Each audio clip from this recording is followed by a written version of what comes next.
আজকে নিয়ে আসলাম খুবই মজার একটি পিঠা। আর এই পিঠাটা হচ্ছে বাদাম এবং নারকেলের পুর দিয়ে দুধ পুলি। তো পুলি পিঠা তো আমরা অনেকভাবেই খেয়ে থাকি, দুধের সাথে কম খাওয়া হয়, তবে দুধের সাথে কিন্তু অসম্ভব মজা লাগে।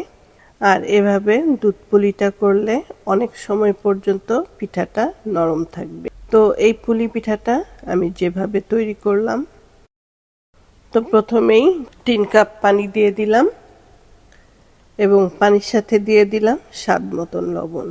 লবণটা দিয়ে এরপরে দিয়ে দিচ্ছি খেজুরের গুড়। তো খেজুরের গুড়টা দিয়ে পানিটা বলক তুলে নিব যাতে গুড়টা গলে যায়। তো এই গুড়ের পানিটা আমি ঘনও করছি না বা আঠালোও করছি না, শুধু বলক তুলে নিব। তো ঢাকনা দিয়ে ঢেকে দিলাম গুড়গুলো গলে যাবার জন্য। গুড়ের পানিতে বলক চলে এসেছে এবং গুড়টাও গলে গেছে। তো এ পর্যায়ে আমি দিয়ে দিব 2 কাপ চালের গুঁড়ো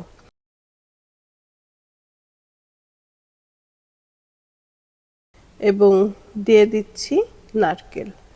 তো চালের গুঁড়ো এবং নারকেল দিয়ে ঢাকনা দিয়ে ঢেকে আমি বলক তুলে নিচ্ছি যাতে চাউলের গুঁড়োটা ভালো করে সেদ্ধ হয়। আর এই চাউলের গুঁড়োটা দোকানের কেনা প্যাকেটের চালের গুঁড়ো। তো আপনি চাইলে ঘরে তৈরি করা চালের গুঁড়ো দিয়েও করতে পারেন। চাউলের গুঁড়োটা সেদ্ধ হয়ে গেছে, এখন ঢাকনা খুলে মিশিয়ে নিব। তো ভালো করে মিশিয়ে নিয়ে আবারও ঢেকে দিলাম 3-4 মিনিটের জন্য। এদিকে আমি নিয়ে নিলাম ফ্রেশ নারকেল কোড়ানো, আর এর মধ্যে আমি দিয়ে দিচ্ছি 1 টেবিল চামচ বাদামের গুঁড়ো এবং 1 টেবিল চামচ গুঁড়ো দুধ। এখন ভালো করে সব মিশিয়ে নিব। আর এর মধ্যে কিন্তু পানি দেওয়ার দরকার নেই, যেহেতু ফ্রেশ নারকেলটা এমনি ভেজা থাকে, তো এর জন্য আর কোনো পানির দরকার নেই। এই নারকেলের সাথেই আমি গুঁড়ো দুধ এবং বাদামটা ভালো করে মিশিয়ে নিব। মেশানোর পরে অনেকটা আঠালো আঠালো ভাব হয়ে যাবে। তো চালের খামিরটা আমি ভালো করে গুলে নিলাম। এখন এখান থেকে ছোট লেচি কেটে নিয়ে আমি পিঠা তৈরি করে নিব।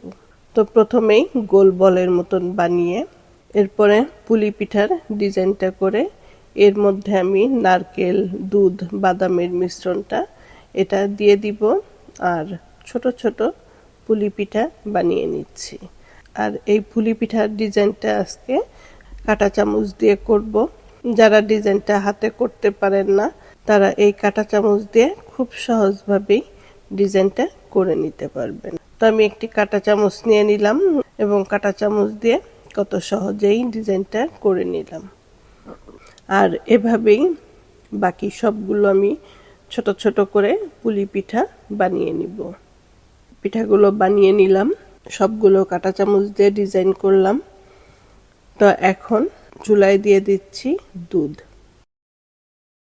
আর এই দুধের মধ্যে এখন দিয়ে দিচ্ছি 2টো তেজপাতা এবং 3টি এলাচ।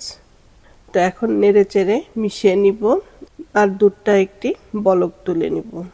তো দুধটার মধ্যে বলক চলে আসলে এরপরে আমি দিয়ে দিচ্ছি 2 টেবিল চামচ কনডেন্স মিল্ক।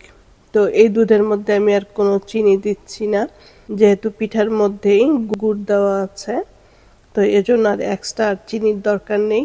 কনডেন্স মিল্কটা দিলেই দুধটা মিষ্টি হয়ে যাবে। তো কনডেন্স মিল্কটা দিয়ে আমি ভালো করে নেড়ে চেড়ে মিশিয়ে কনডেন্স মিল্কটা গলিয়ে নিব।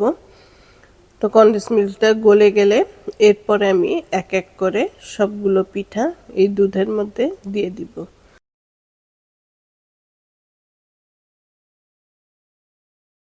পিঠাগুলো দিয়ে হালকাভাবে একটু নাড়াচাড়া দিয়ে দিব এবং এই দুধের মধ্যেই পিঠাগুলো রান্না করে নিব।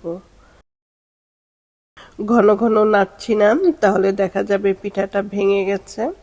তো একটু পর পর আমি পিঠাটা নেড়ে দিব।